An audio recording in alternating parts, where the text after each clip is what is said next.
Kagaling lang kaming office dito. Ayan, agad ang sasalubong sa amin. Ayan, si Luca, si Chachi, tapos si Luna.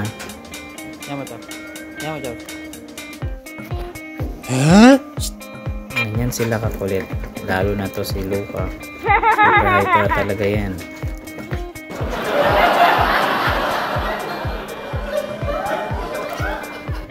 Uh-oh.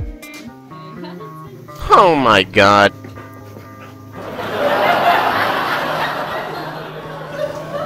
Siyempre, kailangan lambingin. Relax lang si Luna. Kaya dapat na rin siyang ipet.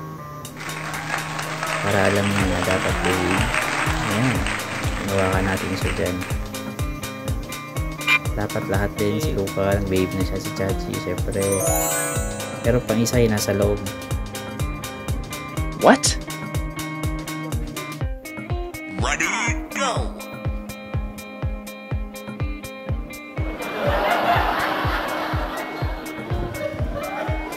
Nadang, ayan, si Divine namin ang pinakabunso sa aming doggy.